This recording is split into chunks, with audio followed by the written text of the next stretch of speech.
নমস্কার দর্শক বন্ধুরা, সুস্বাদু কামুর রান্নাঘরে আপনাদের সবাইকে স্বাগত জানিয়ে শুরু করছি আজকে আরও একটি নতুন ভিডিও নিয়ে। আজকে করব চাউমিন। স্কুলের টিফিন হোক বা সন্ধ্যাবেলা স্ন্যাক্স, যখন খুশি খাওয়া যাবে এরকম দারুণ স্বাদের একটি স্পাইসি চাউমিনের রেসিপি বাড়িতে করলে এর স্বাদও হয় দুর্দান্ত আর এক নিমিষেই শেষ হয়ে যাবে। চলুন শুরু করা যাক।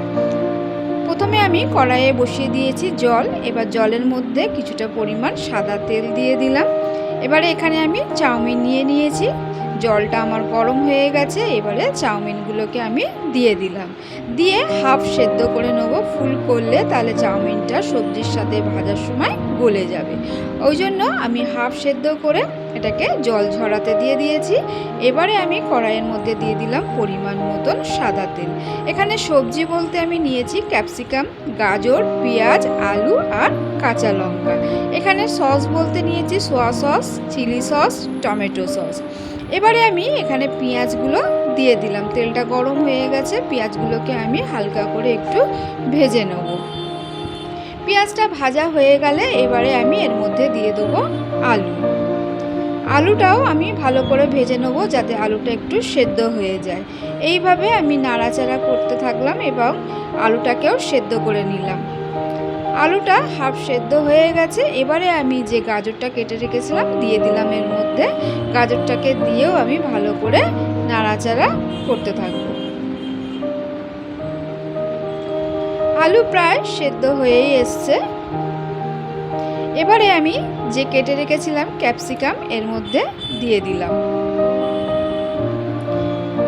সমস্ত সবজিগুলো কিন্তু অল্প সময় দিয়ে দিয়ে এটাকে ভাজতে হবে। এবারে আমি এর মধ্যে দিয়ে দিলাম কাঁচা লঙ্কা। এবারে সমস্ত সবজি আমার দেওয়া হয়ে গেছে, আলুটাও কিছুটা সেদ্ধ হয়ে গেছে। এবারে এইগুলোকে একটু ফ্রাই হওয়া অবধি ওয়েট করতে হবে। এখানে আমি চাউমিনটা ঝারিয়ে রেখেছি, জল দেখতেই পাচ্ছেন কতটা ঝরঝরে হয়েছে। এবারে আমি সবজির মধ্যে দিয়ে দিলাম, দিয়ে এবারে সবজির সাথে চাউমিনটাকে ভালো করে মিশিয়ে নিতে হবে। এইভাবে তুলে তুলে মেশাতে হবে। বন্ধুরা, যদি আমার আজকের ভিডিওটি আপনাদের ভালো লেগে থাকে অবশ্যই like, comment, share and subscribe করতে ভুলবেন না। যারা আমার চ্যানেলটিকে সাবস্ক্রাইব করে রেখেছেন তাদের কাছে অসংখ্য ধন্যবাদ। এবারে আমি এখানে দিয়ে দিলাম পরিমাণ মতন নুন। নুনটা দিয়ে এবারে ভালো করে চাউমিনটাকে আবারও মিশিয়ে নেব। এবারে আমি দিয়ে দিলাম সোয়া সস। এভাবে একে একে দেব আর ভালো করে মিশিয়ে নেব। একবারে কিন্তু সমস্ত জিনিসটা আমি দেব না। সোয়া সসটা দিয়ে আমার ভালো করে এইভাবে তুলে তুলে মেশানো হয়ে গেছে। এবারে আমি এর মধ্যে দিয়ে দিলাম কিছুটা পরিমাণ চিনি। চিনিটাকে দিয়ে আবারও আমি ভালো করে মিশিয়ে নেব।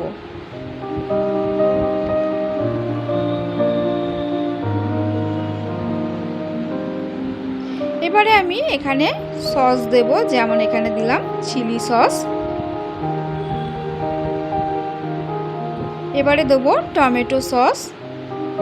সমস্ত সসগুলো দিয়ে এবারে আমি চাউমিনটাকে আবারও ভালো করে মেশাতে থাকব। এইভাবেই তুলে তুলে ভালো করে চাউমিনগুলোকে মিশিয়ে নিতে হবে। এর স্বাদ কিন্তু দারুণ হয়, এটা একটু স্পাইসি হয় খেতে। এইভাবে একবার বাড়িতে করে দেখবেন, এর টেস্ট হয় দুর্দান্ত। আমার চাউমিনটা মেশানো হয়ে গেছে, দেখতেই পাচ্ছেন কতটা ঝরঝরে হয়েছে।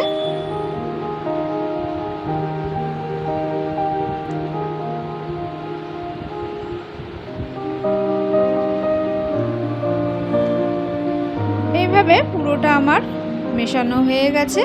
এবারে আমি নামানোর আগে এখানে দিয়ে দেবো কিছুটা পরিমাণ গোলমরিচের গুঁড়ো। গোলমরিচের গুঁড়োটা দিয়ে আবারও আমি ভালো করে এইভাবে মেশাতে থাকব।